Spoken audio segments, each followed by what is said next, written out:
kita. Kedua, kaum kerabat dan umumnya kepada muslimin dan muslimat sama ada masih hidup ataupun telah meninggal dunia. Al-Fatihah. A'udzubillahi minasyaitonir rajim. Bismillahirrahmanirrahim. Alhamdulillahirabbil alamin. Arrahmanirrahim. Maliki yaumiddin. Iyyaka na'budu wa iyyaka nasta'in. Ihdinas siratal mustaqim. Siratal ladzina an'amta 'alaihim ghairil maghdubi 'alaihim waladdallin. Amin. InsyaAllah tuan-tuan yang dimuliakan Allah Subhanahu Wa Taala sekalian, seperti biasa sebelum ini pengajian ataupun kuliah saya, kuliah maghrib, saya akan membawakan kitab fiqh Wishal Afra Wisbul Falah. Tapi manakan hari ini permulaan, lagipun tajuk yang diberikan oleh saudara ataupun Tuan Zul Hasnan, kata umum. Jadi bila umum, malam ni saya bacakan mengenai Syama'il Muhammad ataupun kesempurnaan Nabi. Sekadar peringatan ataupun sekadar kita mengambil tahu, mengambil rindu kepada Nabi kita Muhammad sallallahu alaihi wasallam.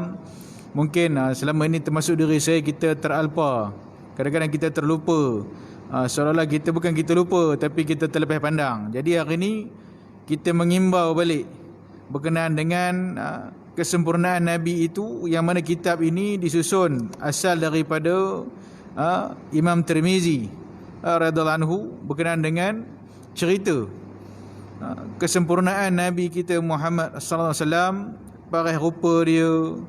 Tapi tak adalah cerita semua malam ini. Mana yang dapat je lah sementara nak nunggu Isyak kan. Daripada kita tak ada apa, kita ambil berkat, kita ambil maknanya manfaat waktu itu. Moga-moga dengan kita mendengar, membaca, mengambil tahu, Allah Ta'ala mengarahkan para malaikat rahmat untuk mengibarkan sayapnya pada malam ini, kita mendapat rahmat.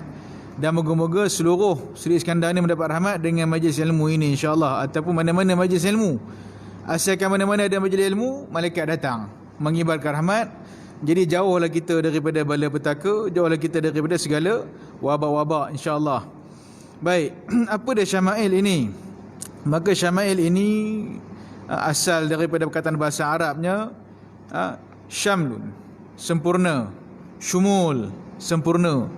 Bila Syama'il ini didatangkan dengan wazan ataupun dalam bahasa Arabnya jamak taksir, syama'ilu, maknanya kesempurnaan. Bila kesempurnaan ini menunjukkan Nabi kita Muhammad sallallahu alaihi wasallam ini tidak ada yang lebih sempurna selain daripada dia. Maka dari kalangan makhluk, dari kalangan manusia, maka Muhammad sallallahu alaihi wasallam itu yang tersempurna. Tak ada siapa boleh nafi. Maka kalau ada orang nafi, ada orang kata ada lagi yang lagi handsome daripada Nabi, maka jatuh syirik pada diri dia, bahkan boleh murtad, boleh keluar dari Islam.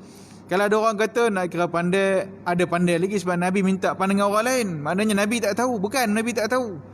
Maka nak menunjukkan bahawasanya Nabi Muhammad sallallahu alaihi wasallam itu seorang manusia basyarun. Bahkan dia meraihkan orang-orang yang di sekelilingnya dari kalangan sahabat. Bukan Nabi tak tahu, tapi Nabi meraihkan. Nak menunjukkan dalam Islam ni Nabi nak ajar, jangan kita seorang je tahu, maka ada lagi orang lagi tahu. Tapi bukan bermakna Nabi itu dia tak tahu, maka dia tahu. Sebab itu kalau kita ngaji tauhid, apa dia dulu pun saya pernah sebut, ada benda yang Allah tahu, Nabi tahu, kita tak tahu. Ada benda yang Allah tahu, Nabi tak tahu, kita tak tahu. Ada benda yang Allah tahu, Nabi tak tahu, kita pun tak tahu. Maknanya ada benda Nabi tahu, Allah tahu, kita tak tahu. Ada yang Allah tahu, kita tahu dan Nabi pun tahu. Maka itu dari segi tauhid. Maka ada benda yang Nabi tahu tapi kita tak tahu. Banyaklah kan. Maka sedikit sangat yang Nabi SAW itu menyampaikan, maknanya mengajar kita itu, yang sikit itulah sampai hari kiamat kita guna pakai. Kan, atas kemampuan umat ataupun manusia. Baik, maka disebut Syama'il Muhammad atau Syama'il Muhammadiyah. Kesempurnaan Nabi itu dari segi perkataan menunjukkan ke atas makhluk, maka Syama'il, digunakan Syama'il. Maka bagi Allah Subhanahu Wa Taala kita tidak menggunakan perkataan Syama'il. Maka kalau kita ngaji tauhid, Allah Taala itu bersifat terlalu sempurna atau tersempurna, maka perkataan bagi Allah itu layak bagi dia dengan perkataan kamalat. Kamalat, kalau kita ngaji tauhid, kamalat. Kamalat itu Allah Ta'ala ni tersempurna, maha sempurna. Tak adalah yang paling sempurna dah, maka Allah Ta'ala itu maha sempurna. Maha suci Allah. Maka bila kita sebut Maha suci Allah, maka bila terdetik ada lagi makhluk yang menyamai Allah, maka di situ jatuhnya syirik ke atas diri kita. Maka bagi Allah Ta'ala itu sifat kamalat yang maha sempurna. Maka Nabi kita dengan sifat syama'il, keperbezaan atau kesempurnaan Muhammad itu, maka itu syama'il. Baik, jadi dalam bab pertama ini tak adalah saya bacakan mukadimah ni kan, sekadar kita sepentas lalu malam ini mengambil barakat ataupun mengambil manfaat, istifadah, faedah daripada kitab ini yang diambil daripada bukan Sunan Tirmizi, Imam Tirmizi, dan orang kata apa, dinakalkan pula ataupun dicantikkan lagi oleh Syekh atau Maulana Zakaria Al-Kandahlawi, seorang ulama besar di negara India. Maka tajuk atau bab yang pertama mengenai rupa bentuk Rasulullah SAW. Maka semua orang nak tahu, tapi semua tak tahu, termasuklah diri saya, melainkan orang yang Allah Ta'ala beri kepada dia untuk dapat melihat dalam keadaan mimpi. Maka itu kelebihan Allah Ta'ala beri pada orang yang dipilih. Maka kata Syekh Hafiz Abu Isa Muhammad Ibnu Isa At-Tirmizi berkata bahawasanya di luar kemampuan manusia ni untuk melukiskan gambaran mengenai rupa bentuk Rasulullah SAW. Jauh daripada kesanggupan sesiapa pun untuk menceritakan insan yang penuh cahaya ni. Sebab itu dari segi hukum tidak boleh melukis rupa Nabi. Walaupun dia rasa lukisan dia paling cantik dalam dunia ni, maka kalau dia melukis rupa Nabi, maka hukum dia haram. Walaupun orang kafir lukis, tak boleh juga. Orang kafir kata nak buat cerita pasal Nabi, buatlah kartun Walt Disney nak buat kartun, kan? Dia tak tipu pun, cerita ni betul. Dia ambil sama dalam sirah. Dia buat rupa Nabi tu cantik sangat dari pandangan mata kita ni konon-kononnya, maka tetap juga haram, bahkan wajib kita larang. Tuan-tuan perasan tak, dekat depan Masjid Negeri Ipoh, Medan Datuk Sagor tu kan ada jam tu, kan? Kalau tuan-tuan jenis kaki kotiau lah, kotiau udang tu kan, nanti kalau pergi makan kotiau udang tu, tengok ada jam yang orang putih buat tu. Jam tu lama tu, 100 tahun tu, dirasmikan oleh Frank Swettenham tu. Tugu memperingati Bush, bukan macam itulah. Dekat jam tu dia ada lukisan. Dulu ada patung-patung, tapi patung tu dah lebuh, kena curi kot, kan? Jadi lukisan tu kalau tuan-tuan tengok, lukisan yang dilukis itu orang-orang yang berpengaruh dalam dunia. Dia lukis muka siapa? Nebuchadnezzar, Babylon. Dia lukis muka Firaun. Dia lukis muka Nabi Isa. Konon lah pada dia. Yang lukis ni orang putih lah. Zaman itu orang putih terkenal. Dia jemput daripada negara mana tu lukis. Sebab pelukis tu dia banyak negara dia lukis dekat dinding-dinding. Di antaranya dekat Ipoh tu lah. Satu gambar yang dia terpaksa padam ataupun mungkin dia tak lukis. Kalau tuan-tuan perasan, satu gambar tu tak ada. Ada riwayat, bukan riwayat hadis lah, ada yang menceritakan asal dia lukis. Lepas tu ada orang, mungkin orang Melayu, orang Islam zaman itu mungkin marah, jadi dipadam. Tapi ada yang mengatakan memang dia tak lukis. Sebab orang putih ni, walaupun dalam keadaan demo ni anti-Islam ni, tapi dalam benda-benda itu demo masih hormat lagi. Jadi kalau tuan-tuan tengok gambar tu ada satu tu kosong, asalnya itulah tempat Nabi Muhammad dia nak lukis, tapi tak ada, dia tak lukis. Nanti tuan-tuan nanti kalau pergi ke Masjid Negeri tu, jam depan tu cuba perhati, ada kan? Bila nak cerita maknanya tak boleh digambarkan, tak boleh dirupakan. Walaupun maknanya orang yang paling segak dalam dunia ni, maka tak boleh dirupakan atau disama dengan Nabi Muhammad SAW. Memanglah ada riwayat daripada Sayyidina Abu Bakar As-Siddiq radhiyallahu anhu. Maknanya kejadian itu Sayyidina Abu Bakar dia cerita dekat Sayyidina Ali, bukan cerita dekat Sayyidina Ali. Dia keluar daripada masjid. Ketika itu Hasan dan Husain cucu Nabi sallallahu alaihi wasallam keluar bersama-sama dengan bapa dia ni Sayyidina Ali radhiyallahu anhu. Ketika keluar itu, apa kata Sayyidina Abu Bakar? Kamu ni Hasan, muka macam tok kamu, badan macam bapak kamu. Sayyidina Hasan. Tapi kita pun tak pernah tengok macam mana muka Sayyidina Hasan. Maknanya muka Sayyidina Hasan ini dia macam muka Nabi, tapi badan macam Sayyidina Ali.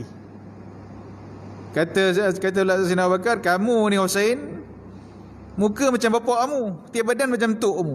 Bukan macam itulah, nak senang faham. bahasanya.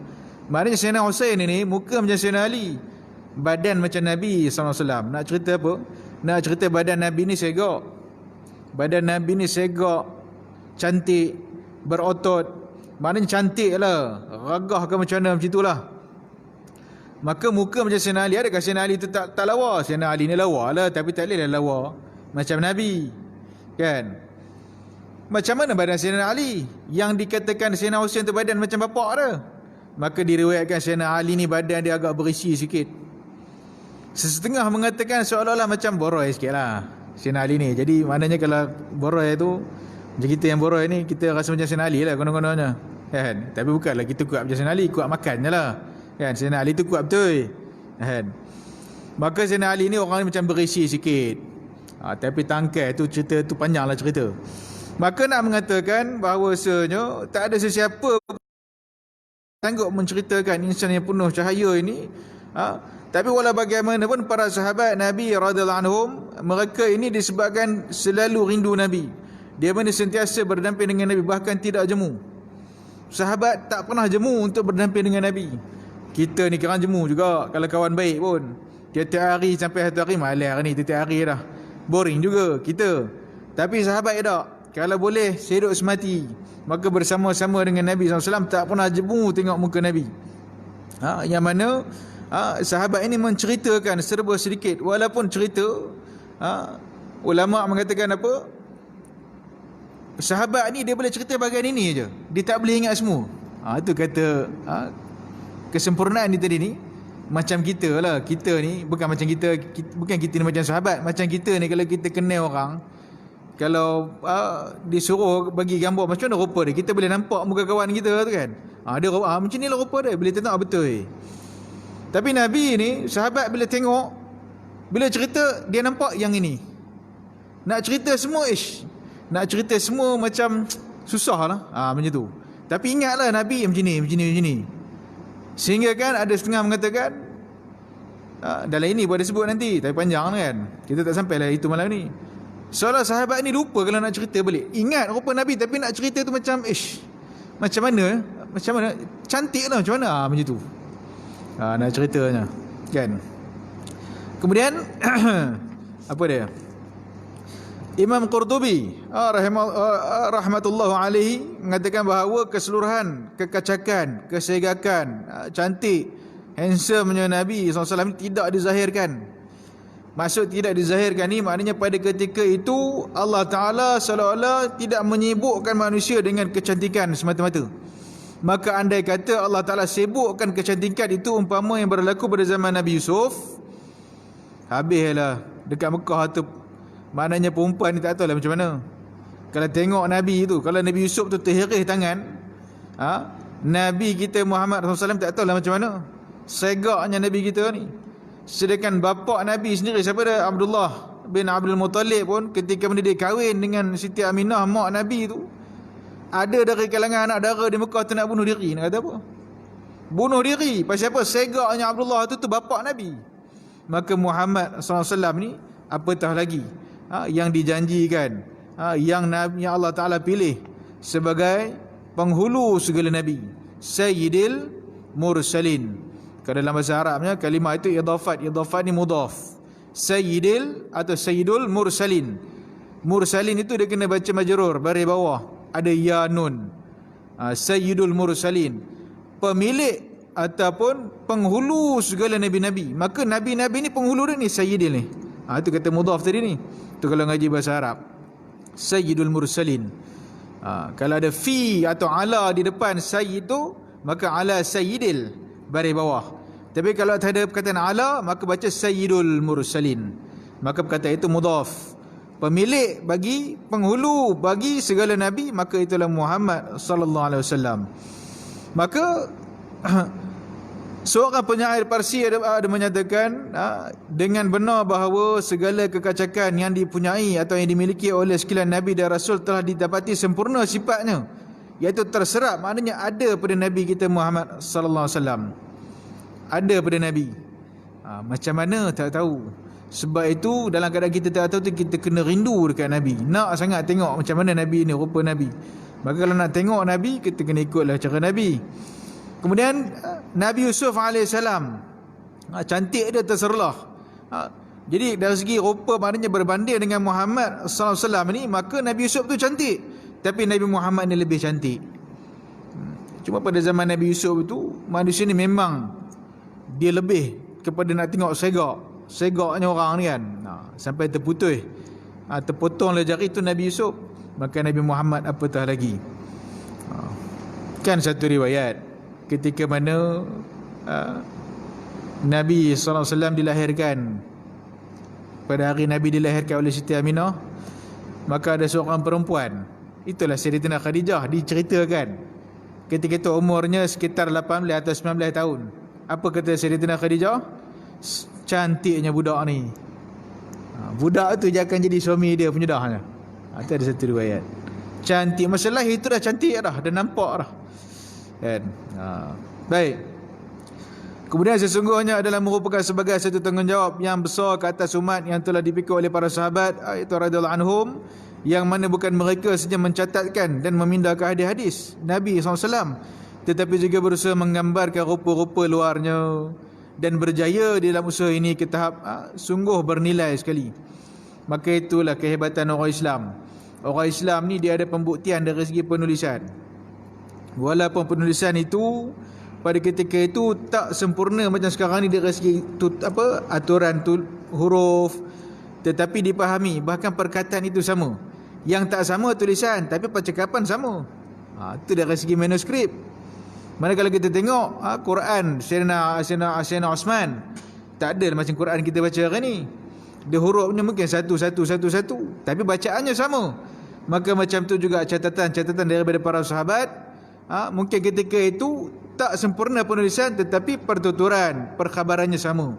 Maka diambil oleh para tabi'in, dicantikkan lagi oleh imam-imam hadis. Maka di antaranya Imam Tirmizi radhiyallahu anhu rahimahullah alaihi mencatat kembali daripada kalam-kalam sahabat.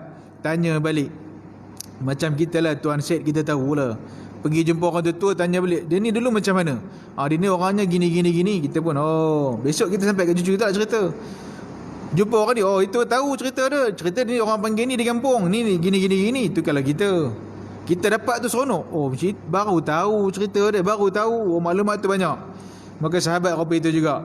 Banyak sahabat bila mana selepas daripada kewafatan Nabi sallallahu alaihi wasallam, sahabat ni ada yang merantau pergi ke Baghdad, pergi ke Kufah dan sebagainya.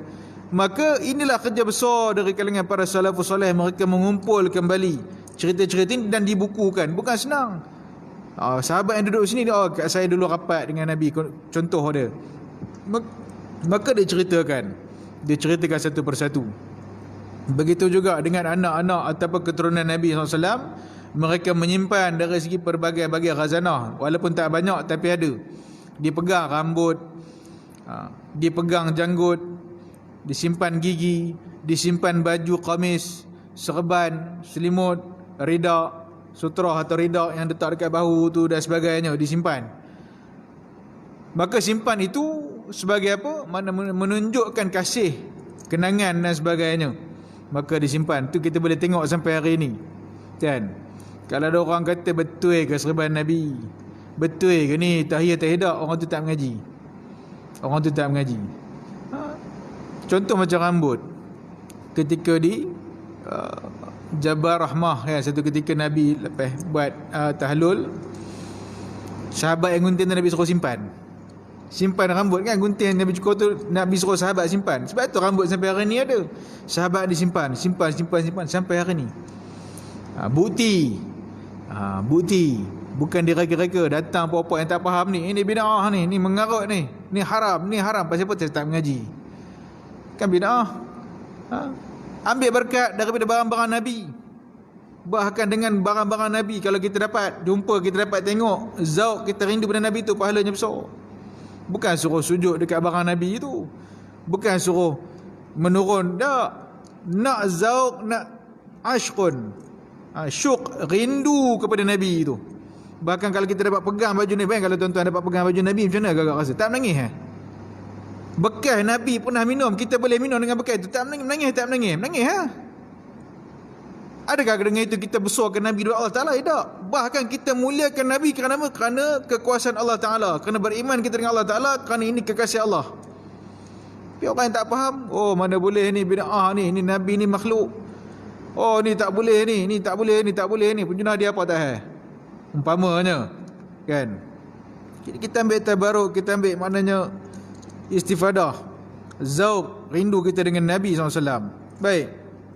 Kemudian Al-Barra bin Azib berkata bahawa beliau tidak pernah melihat sesiapa yang terlebih tampan daripada Rasulullah SAW. Di riwayat yang lain, Sayyidina Ali berkata bahawa beliau tidak pernah melihat sesiapa pun yang terlebih kacak atau segak sama ada sebelum atau selepas daripadanya, tak ada. Sedangkan ada dari kalangan para orang-orang Arab, Quraisy, pemuda-pemuda yang segak tapi tak boleh tanding segak Nabi. Dahya al-Kalb, di antara pemuda yang segak sehingga kan Sayyidina Jibril AS, Malaikat Jibril merupakan diri dia dengan Dahya al-Kalb. Sebab apa? Sebab dia lelaki paling segak. Segak dia pun tak boleh lawan segak Nabi. Tuan-tuan, agak-agak macam mana rupa segak Nabi ni? Nak tahu, kita minta doa banyak-banyak, tergolong dari golongan yang mendapat syafaat, jumpa dekat syurga, dapat tengok Nabi. Kalau nak juga minta ke Allah, ya Allah, dapatlah aku mimpi tengok Nabi, tapi tak sanggup, selawat tiap hari 1000 kali. Dengan syarat selawat itu kerana apa? Kerana benar-benar cintakan Nabi, kerana benar-benar memahami tentang kelebihan atau kaifiat selawat itu sendiri, insya-Allah dapat jumpa. Kan, dapat jumpa. Saya boleh cerita, saya pun tak nak mimpi Nabi. Kerana nak mimpi kan, selawat pun kurang. Kalau mungkin tuan-tuan depan sini yang kaki selawat, pernah rajin selawat, insya-Allah. Atau mungkin tuan-tuan depan sini pernah bermimpi jumpa Nabi. Ada yang boleh cerita, ada tak boleh cerita. Sebab itu kalau sekarang ni ada orang berdakwa, dia ternampak Nabi, contoh dia selawat sampai satu tahap itu, dia nampak seolah macam dia ngaji Syama'il ni, umpamanya ngaji kitab Syama'il, lalu melintas depan dia, umpamanya pergi Mekah ke pergi Madinah umrah, tengah-tengah selawat dekat Raudah tu, nampak seorang lelaki, macam yang aku baca, macam aku ngaji, ni Muhammad ni, umpamanya. Kalau terjadi, maka kalau terjadi rupa itu, walaupun dalam keadaan jaga, maka dia dikira mimpi. Boleh faham tuan-tuan? Ke laju saya cakap ni? Lepas-lepas PKP tu ke laju kan? Kukulah tak dapat nak tangkap, tapi rasanya boleh tak? Manakala nampak umpama dengan mata kepala sendiri pun dalam keadaan jaga, yaqaz, umpama Nabi lalu, maka kata ulama ia tetap dikira mimpi. Dia tidak dikira jaga. Jadi sebab itu kalau kata nampak betul, ada hadis baru pula lah. Tidak. Berlaku ke benda ni? Memang berlaku. Pernah berlaku pada zaman sahabat. Sahabat rindukan Nabi, dalam keadaan nangis itu, sedih itu, Nabi jenguk dekat tingkap nampak, tapi Nabi dah wafat. Maka benda-benda ini ulama dah bagi kita putih dah, itu mimpi. Walaupun jaga mimpi, dia dikira mimpi. Jadi tak ada masalah. Jangan pula nanti timbul, mana ada orang mati boleh hidup balik, mana ada ni boleh hidup balik. Kalau tak ada, maka dia tidak beriman dengan hadis Isra' wal Mi'raj. Ketika mana Allah Ta'ala mengisra'kan Nabi SAW daripada Mekah ke Baitul Maqdis, dan Nabi bersolat di Masjidil Aqsa, yang pada ketika itu Nabi-Nabi datang dalam keadaan jasad yang sebenar, bukan dalam keadaan roh. Semayang belakang Nabi, nak menunjukkan jasad para Nabi, para anbiya tidak reput, tidak hancur sampai hari kiamat. Bahkan takkanlah kalau kita nak fikir dengan akal, takkan datang daripada kubur bangun lepas tu tidur balik. Tak, ni kerja Allah Ta'ala. Maka datangnya Nabi-Nabi itu dalam keadaan yang sebenar, nak menunjukkan bahawasanya andai orang kata dia nampak Nabi dekat Madinah, dia ngaji bab Nabi ni, memang dia ngaji sungguh, dia khatam sungguh Syama'il Muhammadiyah atau Syama'il Muhammad ini, dia khatam sungguh, selawat pun tak lekang, dia tengok memang itu dah dia, maka dia dikira mimpi. Orang kata mengarut lah, mana ada orang mati boleh hidup. Tak mustahil. Sebab apa? Kalau dia beriman dengan hadis Isra' wal Mi'raj, maka dia tetap betul lah tu, tapi itu dikira mimpi lah. Tak boleh lah kata nampak tu itu Nabi, mimpi. Okay, faham kan? Kemudian Hind radhiyallahu anhu berkata bahawa wajah Rasulullah SAW menyinar seumpama bulan purnama penuh. Nabi SAW ni mukanya cerah, cantik. Kalau di waktu gelap itu nampak daripada jauh tu, nampak yang cahaya mengelilingi dirinya. Cantiknya Nabi ini. Sebab itu bulan purnama Badrun, tala'al badru alaina, di mana dijadikan majas perumpamaan Nabi SAW ini dengan bulan purnama. Kerana cantiknya bulan purnama itu di waktu malam, cerah, terang menderang, kan. Kemudian Jabir radhiyallahu anhu meriwayatkan bahawa satu ketika semasa malam bulan terang menderang, aku sedang melihat kepada wajah Rasulullah SAW dan juga ke arah bulan. Tetapi mengikut pandanganku, wajah Nabi sallallahu alaihi wasallam terlebih cantik daripada bulan. Maknanya wajah Nabi dia lebih cantik daripada bulan. Betul lah, kan? Nak kata apa lagi? Abu Hurairah radhiyallahu anhu meriwayatkan bahawa Rasulullah SAW tersangat putih, seolah-olah baginda dijadikan daripada perak. Putih cantik Nabi ni. Nanti kita tengok. Baik, Anas radhiyallahu anhu pernah berkata, kana Rasulullah SAW laisa bitawil al-ba'ini wala bil qasir wala bil abyadi wala bil abyadil amhaq wala bil adami wala bil ja'dil qatati wala bis sabti, ba'athahu Allah Ta'ala ala ra'si 40 sanah, فأقام بمكة 10 سنين وبالمدينة 10 سنين وتوفاه الله على رأس 60 سنة وليس في رأسه ولحيته 20 شعرة بيضاء. Apa maksud dia?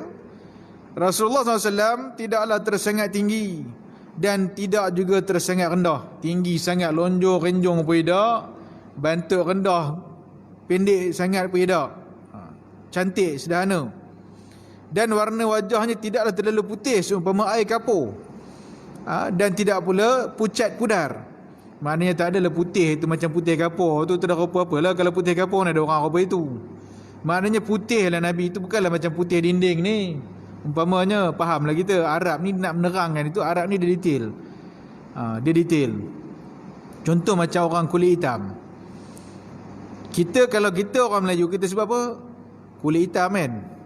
Kulit hitam sama dengan baju tuan Syed ni, hitam. Sama dengan songkok tuan, hitam. Sama dengan kereta warna hitam. Adakah hitam tu sama dengan orang? Tak sama. Kalau orang sama dengan hitam baju tu, agak-agak macam mana? Jadi orang minyak lah tak? Tapi bahasa Melayu orang kulit hitam lah. Tapi Arab dia tak panggil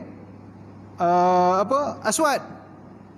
Dia tak panggil ini rijalul aswad. Dia tak panggil rijalul aswad. Aswad ni untuk songkok, benda macam ini, dinding ke apa ke, itu aswad. Batu aswad, hajarul aswad. Tapi kalau orang dia panggil ismir. Ismir tu orang kulit hitam tu lah. Kulit dia apa? Kulit dia ismir. Kalau sebut aswad, Arab macam ni lah. Aswad, benda aswad tu lah. Ismir, macam mana kulit? Kulit dia ismir. Jal dia ismir, kulit dia ismir. Ismir ni macam orang kulit hitam punya kulit tu. Itu ismir nama dia. Baik. Kemudian rambut Rasulullah SAW tidaklah terlalu lurus, dan tidak pula terlalu atau terlampau kerinting seperti orang-orang negro. Maknanya rambut Nabi SAW ni tak straight macam orang Cina, tak lurus, tak kerinting macam orang negro. Maka rambutnya berketak-ketak, ikal mayang, beralun-alun. Cantik lah orang rambut beralun ni. Bila panjang tu beralun kan, cantik lah orangnya, segak lah orangnya. Kemudian Allah Subhanahu Wa Taala mengurniakan kenabian kepadanya tatkala umurnya 40 tahun. Beliau atau baginda telah tinggal di Mekah selama 10 tahun dan di Madinah selama 10 tahun.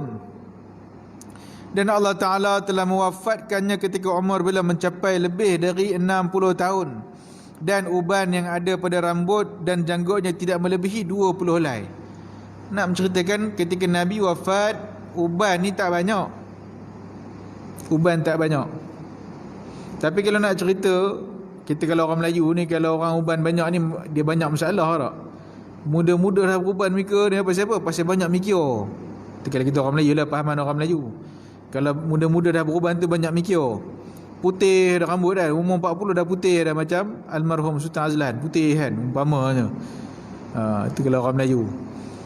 Ada orang kata pasal pakai minyak rambut kokten dulu, rambut cepat uban. Dia uban ni anugerah Allah Ta'ala bagi. Haram cabut uban. Setengah orang kan, dah berubah dah cabut. Haram, jangan cabut. Kerana uban itu mengingatkan kepada akhirat. Bahkan bila tengok tu dalam keadaan kita insaf, maka besar pahala dia. Tu mana boleh cabut uban. Tapi Nabi ni nak cerita memikirkan masalah umat. Maknanya diturunkan wahyu, kalau tertanggung atas orang biasa, habis terus, tak tertanggung, mati. Maka nak cerita kuat, hebat, segak Nabi ni dalam keadaan dia menerima wahyu, menyampaikan risalah yang terlalu berat, maka ubannya tak sampai 20 leh ketika wafat. Itu hebatnya Nabi kan? Hebatnya Nabi. Kemudian catatan mengenai warna wajah, maknanya baginda tidaklah terlalu putih. Tidaklah putih seperti air kapur, maknanya kita sebut tadi. Begitu juga warna wajahnya tidaklah diputihkan. Makna putih di sini adalah putih kemerah-merahan. Yang dikatakan di sini putih macam mana? Putih kemerah-merahan. Kalau kita orang Melayu ni putih kemerah-merahan ni biasanya kalau orang jenis macam ni tak kuat. Dia kena orang kulit yang kuat ni, orang yang tahan lasak ni jenis. Kalau putih-putih merah rentil ni tak kuat ni. Nabi, kekuatan Nabi ni melebihi daripada ataupun menyamai dengan 90 orang lelaki yang dewasa yang kuat. Itu kekuatan Nabi kan? Itu kekuatan Nabi. Tapi kulit Nabi putih kemerah-merahan. Dan memang disebut dalam beberapa kitab yang lain, Allah Ta'ala tidak menjadikan dari kalangan Nabi-Nabi itu dalam rupa yang tidak sempurna. Tidak. Memang dijadikan Nabi ni untuk rupa yang sempurna. Itu memang Allah Ta'ala tetapkan. Setiap Nabi ni semua sempurna. Walaupun diuji dengan kudih, itu ada dalam Israeliat menceritakan, ada yang diuji dengan kudih, umpamanya Nabi Ayub. Tapi Nabi Ayub tetap sempurna. Tak ada lagi dari kalangan Nabi ini yang Allah Ta'ala jadikan umpamanya, minta maaf lah, umpamanya ada cacat ataupun sumbing di mulut. Kalau sumbing di mulut, kalau cakap orang nak dengar tak sampai lah risalah. Tetapi adakah orang sumbing itu dihina? Tak. Maka orang sumbing itu kelebihan Allah Ta'ala bagi pada dia pula. Maka Allah Ta'ala tu maha adil. Maka Nabi-Nabi semua cantik. Itu dia. Kemudian jangan pula nanti kenapa tak ada Nabi dari kalangan orang Melayu, sedangkan Melayu ni paling ramai dalam dunia. Tak boleh lah. Kalau cakap apa itu, batal akidah. Jangan kan? Allah Ta'ala maha mengetahui. Tak turun Nabi pun Melayu ni beriman juga kan? Allama Ibrahim Bajuri rahmatullah alaihi menulis dalam Mawahib muka surat 7 bahawa dalam dunia ni warna ni kelihatan sangat menarik. Mungkin ada merah, ada putih, tetapi di akhirat itu keadaannya mungkin pucat. Kata Allama Al-Bajuri, mungkin pucat bersama keputihan. Maka wajah Rasulullah SAW itu punya unsur kemerah-merahan dan terdapat cahaya di dalamnya. Itu kata Allama Al-Bajuri. Baik, sebelum tu nak tanya Tuan Syed, dah terus ke tunggu isyak ke atau kena habis? Tunggu isyak ni nak terus isyak ke tunggu kena habis sekarang? Tunggu isyak boleh terus Mana isyak berhenti ke ingat kot setengah jam kena berhenti terus sebab tengok dalam. Isyak berapa? Isyak ada 10 minit ke 5 minit? 6 minit lambat lagi. Boleh. Baik, kita tengok berdasarkan pada hadis yang disebutkan tadi ni, bahawa tinggi Rasulullah SAW adalah pertengahan, iaitu sederhana tinggi. Jadi hadis ini mengatakan bahawa Nabi SAW ketika berdiri di kalangan orang ramai, daripada jauh orang akan nampak Nabi itu menonjol. Walaupun dari kalangan kumpulan atau gerombolan itu ada orang lagi tinggi, tapi orang daripada jauh akan nampak Nabi itu lebih menonjol. Itu mukjizat yang Allah Ta'ala beri pada Nabi. Tapi bila datang dekat, lebih kurang je tingginya. Macam tu lah. Daripada jauh nampak Nabi itu menonjol. Bila pergi dekat, Nabi itu lebih kurang dengan orang lain. Itu dari segi ketinggian Nabi. Maka terdapat adalah hadis yang diperkatakan tadi bahawa umur baginda yang mulia ialah 60 tahun. Sedangkan dalam hadis yang masyhur umurnya dikatakan 63 tahun. Jadi macam mana berlaku apa ni? Ada kata 60, ada kata 63. Jadi jawapan yang pertama, kenabian telah dikurniakan pada umur baginda 40 tahun. Kemudian kerasulan pula diterima 3 tahun kemudian. Maka 3 tahun ini maksudnya telah tertinggal dalam kenyataan disebabkan kealpaan. Sebab dalam kebiasaan orang Arab, bila dia sebut tu hawalin lebih kurang. Bila lebih kurang tu kadang-kadang 3 tu dia tak detail. 40-an. Kalau kita 40-an. Berapa umurnya? Dalam 40-an lah. 40-an tu mungkin 43, mungkin 46, mungkin 47, macam tu. Tu kita sebut 40-an. Arab berapa tu juga? 40, sedangkan 43 umpamanya. Baik, penjelasan yang seperlunya. Lam yakunin Nabi SAW bil-tawil wala bil-qasir. Shashnul kaffaini wal qadamain. Dakhmur ra'si, dakhmur karadisi tawilul masrabati. Iza masya takfa. Iza masya takaffa. Takaffa'a takaffu'an ka'annama yanhattu min sabab. Iaitu yang bermaksud Rasulullah sallallahu alaihi wasallam tidak tinggi dan tidak rendah. Tapak tangannya yang mulia dan kedua-dua kakinya berisi, tidak kurus. Makna tangan Nabi ini cantik, berisi, mantap, tebal. Bukan tebal buruk, cantik maknanya, berisi. Kalau orang perempuan kita sebut apa? Bunting serai. Itu kalau bunting serai. Ini dah adalah bunting serai kan. Maknanya gagah, nampak gagah. Tapak kaki pun rapi itu juga, kan. Lepas itu kepalanya, siapanya ni? Baginda Nabi kita Muhammad SAW yang mulia, kepalanya besar. Bukan kepala besar tu nampak tak elok, maknanya sesuai dengan badannya, segak besarnya itu, kan. Sendi-sendi tulang pun besar, sendi-sendinya ragah. Ragah sendi tulang Nabi ni. Kalau Nabi SAW pakai jubah yang dibuat daripada design yang diambil daripada Rom. Jubah tu hadiah daripada orang Rom kepada Nabi. Jubah tu warnanya dark blue. Dia tak ada collar, dia terbuka dekat dia macam nilah, macam baju pagoda tu.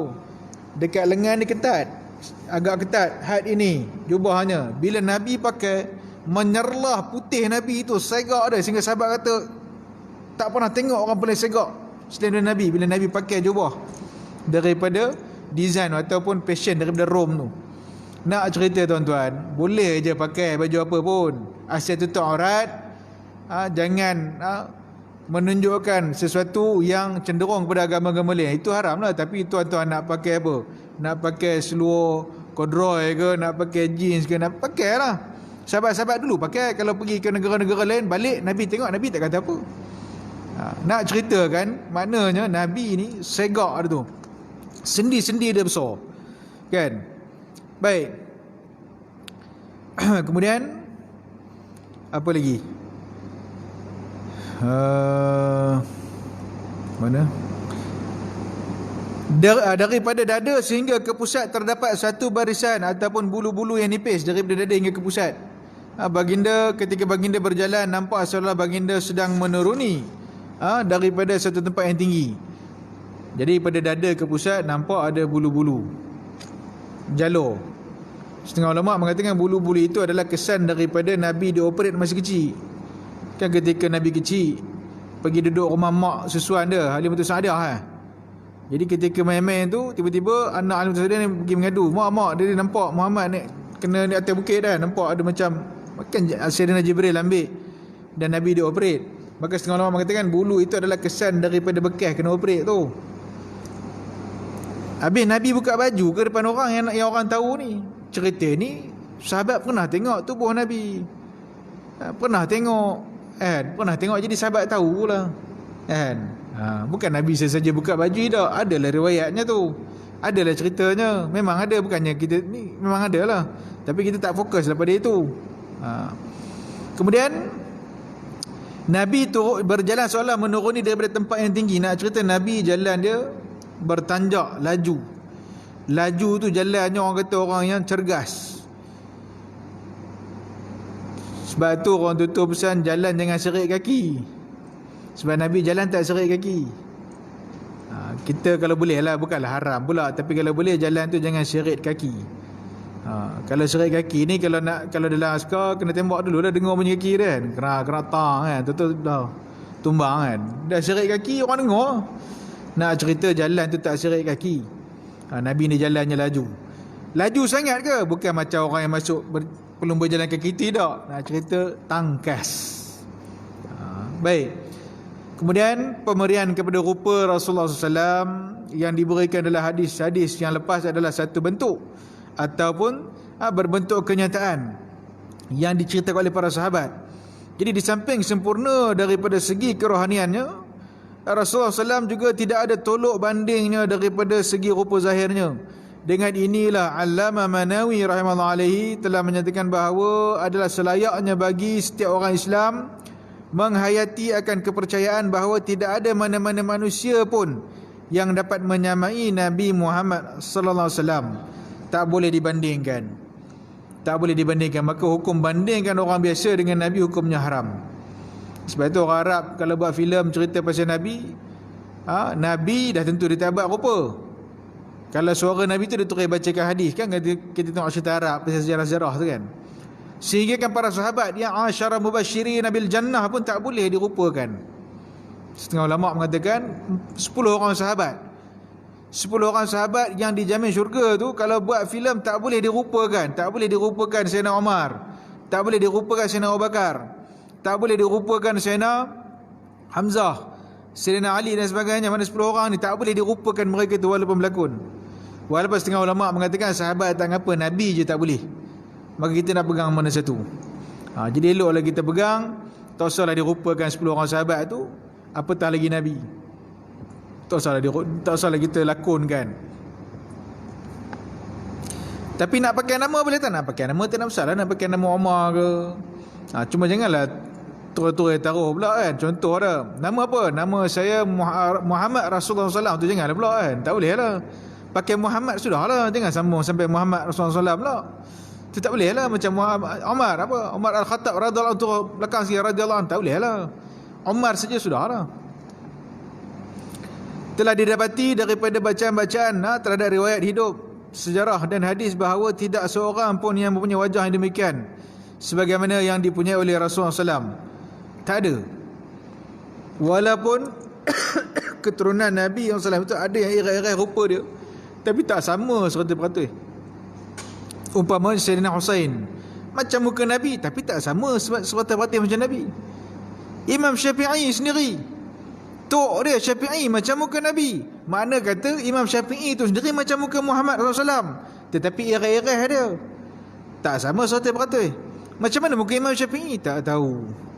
Dan Imam Syafi'i itu keturunan Nabi yang turun daripada sebelah mak, Habibah Al-Uzdiyah. Mak dia tu jalur daripada Husain radhiyallahu anhu kan.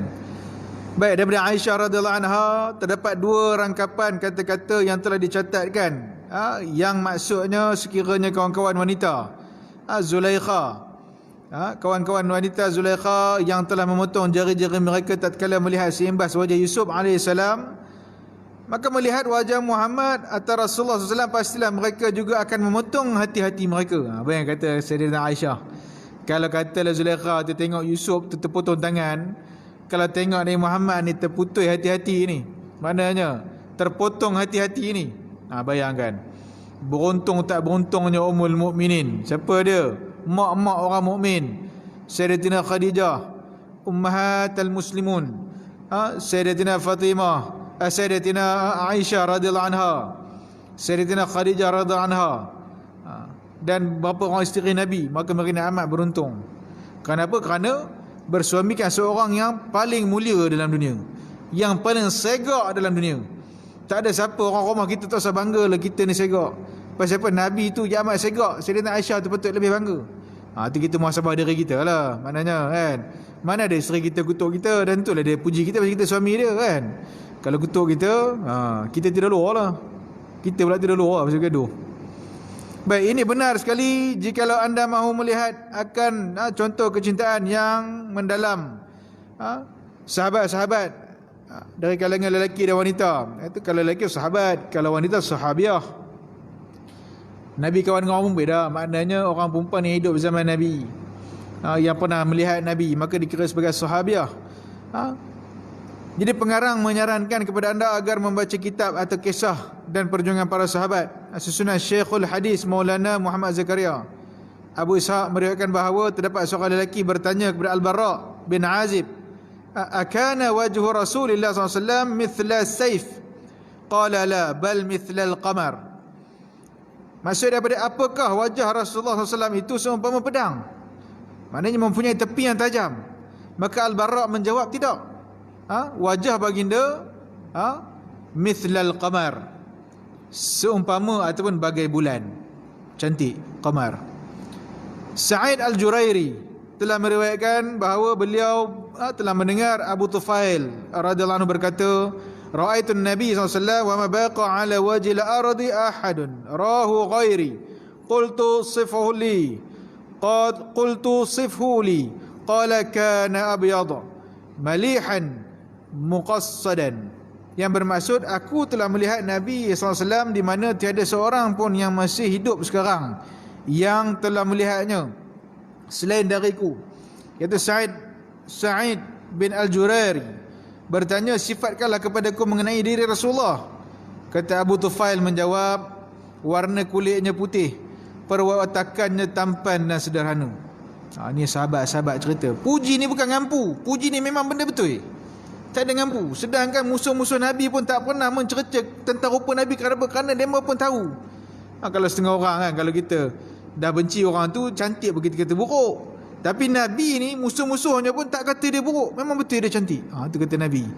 Baik, habis maka kita berhenti di sini insya-Allah. Moga-moga diberikan Allah Taala kepada kita rahmat keberkatan pada malam ini, dengan kita ingat dan kasih rindu kita kepada kekasih Nabi Muhammad SAW. Jadi sesudah dengan Assalamualaikum warahmatullahi wabarakatuh.